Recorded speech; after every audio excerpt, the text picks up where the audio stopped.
akalnya, ra'yunya. Daya pikiran itu lemah sekali. Sehingga dia tidak tahu mana yang maslahat, mana yang baik, dan mana yang buruk. Mana yang maslahat, dan mana yang mudarat. Lihat, keji sekali tuduhan orang-orang munafikun kepada para sahabat. Karena itu tidak ada yang membodohi para sahabat kecuali orang-orang munafikun dan yang beramal seperti amalnya orang-orang munafikun. Yang mengatakan seperti apa yang pernah dikatakan oleh orang-orang munafikun. Para sahabat itu bodoh, para sahabat itu dahulu kuno. Sekarang kita hidup di zaman modern, nggak perlu lagi mengikuti para sahabat. Mereka telah mengikuti perjalanan orang-orang munafikun. Orang-orang munafikun dahulu di Madinah mengatakan para sahabat, maka Allah mengadakan pembelaan kepada para sahabat. Ala innahum humus sufaha walakin la ya'lamun. Ketahuilah. Ini huruf tanbih, pemberitahuan. Ingat dan ketahuilah oleh kalian semua. Sesungguhnya mereka lah. Penekanan di sini. Sesungguhnya mereka lah yang sebenar-benarnya as-sufaha. Orang-orang yang sufaha, yang bodoh. Akan tetapi mereka tidak tahu bahwa mereka itu bodoh. Golongan yang kedua adalah orang-orang kafirin yang sangat membenci para sahabat. Keberadaan para sahabat membuat mereka marah sampai pada hari ini. Yang ditakuti oleh orang-orang kafirin adalah apabila kaum muslimin, orang-orang kafirin dari ahlul kitab dan musyrikin secara keseluruhan, apabila kaum muslimin mengikuti perjalanan para sahabat ridwanullah alaihim jami'an, mengambil ilmu dari mereka, berpegang dengan Al-Quran dan Sunnah sesuai dengan pemahaman mereka, mengikuti akidah mereka, keimanan mereka. Allah perintahkan, berimanlah sebagaimana para sahabat telah beriman. Demikian juga dengan amal dan dakwah. Itu yang sangat ditakuti. Adapun kalau kita berteriak, bersemangat, bermodalkan semangat saja dan keberanian yang semu terhadap orang-orang kafirin dari ahlul kitab dan kaum musyrikin, tetapi kita jauh dari manhaj para sahabat, maka tidak membuat mereka gentar dan tidak membuat kita semakin berani dan semakin mulia, bahkan semakin jauh kita dari Islam. Perhatikan firman Allah Jalla wa'ala di akhir surat Al-Fath. Muhammadur Rasulullah walladzina ma'ahu wasyidda'u 'alal kuffar ruhama'u bainahum tarahum ruk'an sujjadan yabtaguna fadlan min Allah wa ridwana, dan seterusnya sampai pada ayat yang mulia liyaghidha bihimul kuffar.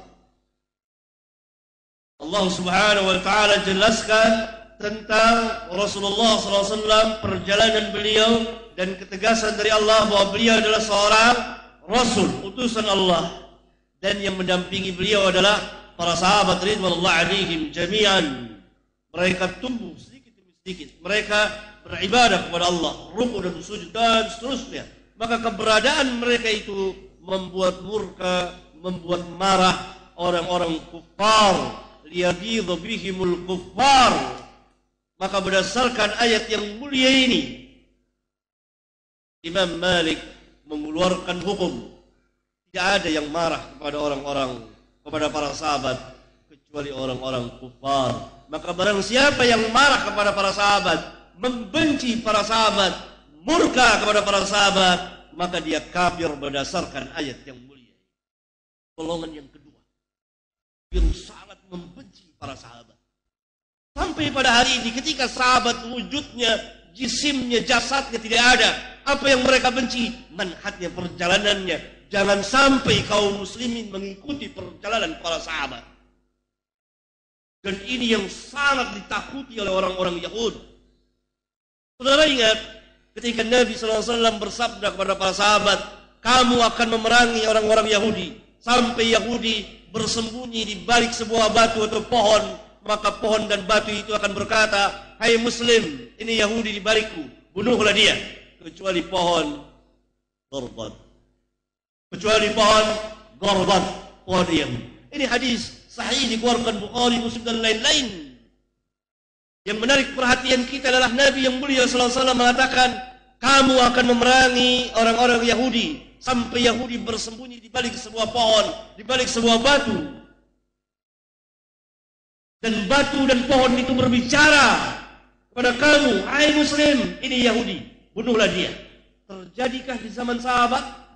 Jawabnya tidak terjadi. Sahabat memerangi Yahudi, Yahudi kalah, hancur, porak-poranda. Yang terakhir adalah terjadi perang Khaybar yang besar. Nabi yang mulia sallallahu alaihi wasallam bersama para sahabat memerangi orang-orang Yahudi. Nanti akan terjadi. Tapi kenapa Nabi sallallahu alaihi wasallam mengatakan kamu? Para ulama menafsirkan, di antaranya Al-Hafidz Ibnu Hajar di kitabnya Fathul Bari mengatakan bahwa agama orang yang akan memerangi orang Yahudi agamanya sama dengan agama para sahabat. Tentunya yang dimaksud agamanya di sini adalah cara beragamanya, karena ma'ruf semuanya adalah kaum muslimin. Yang membedakan adalah cara atau sikap beragama. Orang yang akan datang, yang akan memerangi orang-orang Yahudi, sampai orang-orang Yahudi itu lari tunggang langgang dan bersembunyi di balik sebuah pohon dan batu, yang mazhabnya, yang manhajnya, cara beragamanya sama dengan cara beragama para sahabat ridwanullah alaihim jami'an. Ini yang sangat-sangat ditakuti oleh orang-orang Yahudi. Tapi apabila kita berteriak saja, semangat saja, berani saja, tanpa ilmu, ya di pemahaman yang benar dari para sahabat, maka orang-orang Yahudi tidak takut. Tanyakan kepada Yahudi sendiri. Golongan ketiga yang membenci para sahabat adalah orang-orang Rafidhah, Syiah,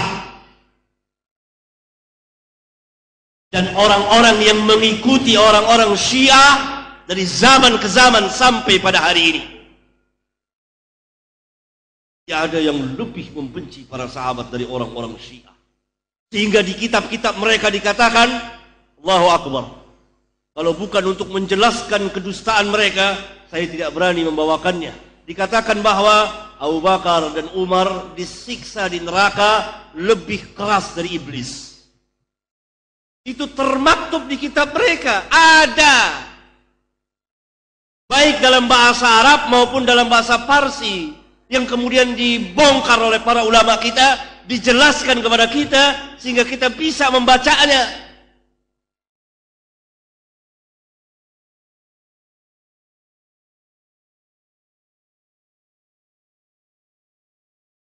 Sahabat-sahabat Musa ditanya, siapa orang yang terbaik di antara kamu? Adalah mereka menjawab, sahabat-sahabat Musa.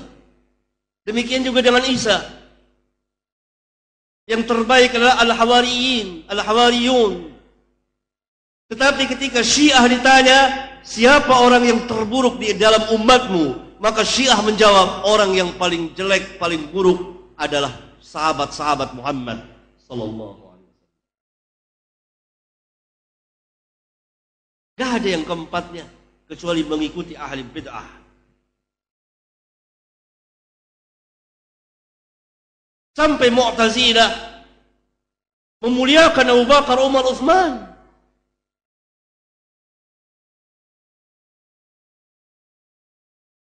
Tetapi saudara perlu mengetahui bahwa tidak satupun kelompok firqah yang ada dalam Islam, melainkan dia ada sesuatu terhadap para sahabat.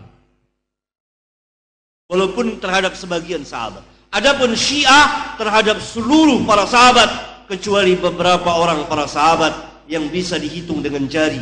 Ini adalah penghinaan besar-besaran terhadap Rasulullah sallallahu alaihi wasallam, yang menunjukkan bahwa beliau tidak berhasil